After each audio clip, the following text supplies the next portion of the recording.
আপনাদেরকে একটা ঘটনা শোনাই, হ্যাঁ শুনবেন? এই যে পরাশক্তি আছে না, এদের ব্যাপারে আল্লাহ তাআলা একটা উদাহরণ দিয়েছেন।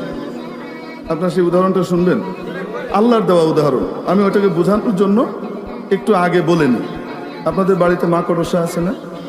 মাকড়সা বাড়ি বানায়, আসতে বলেন, জাল বনে, হ্যাঁ?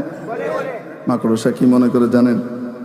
আমার চেয়ে হাইটেক টেকনোলজি আর কারো কাছে নাই। আমি গ্রুপ অফ কোম্পানিজের মালিক, আমি কারো মুখাপেক্ষী নই। কেন? একমাত্র মাকড়সা ছাড়া যত প্রাণী আছে তারা তাদের বাড়িঘর বানানোর জন্য বাহির থেকে জিনিস আনে। মৌমাছি মৌ আনে, পাখি খড়কুটো আনে, ঠিক কি ঠিক না? বলেন না কেন? তারপরে বল্লা বলতে আছে না, দেখবেন ওই যে মাটি দিয়ে বানায়, ঠিক কি ঠিক না? বাহির থেকে জিনিস আনে।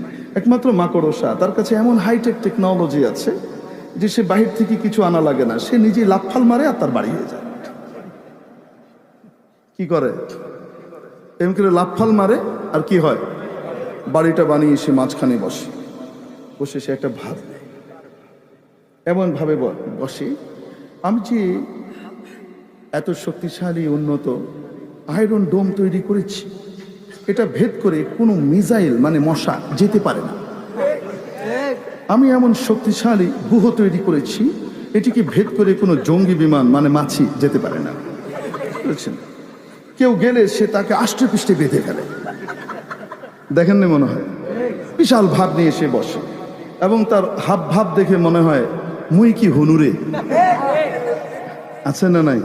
এরকম একটা ভাব। আচ্ছা, যেই বাড়িতে মাকড়সা এই জালগুলো বানায়, বাড়ির মালিক দেখে না? দেখে না?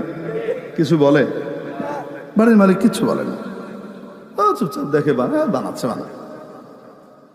মাকড়সা মনে করে আমাকে আর পায় কে, ঠিক কি ঠিক না? একটা পর্যায়ে যখন নাকি বাড়ির মালিকের বাসায় মেহমান আসার সময় হয়, কি আসার সময় হয়, তখন বাড়ির মালিক সব আবর্জনা পরিষ্কার করে ঘরটাকে পরিপাটি করে। নিচে পরিপাটি করার সাথে সাথে নজরটা উপরেও যায়, ঠিক কি ঠিক না? মাকড়সা তো নিচে বানায় না, আসমানে বানায়, সে বিশাল ব্যাপার স্যাপারটা। তো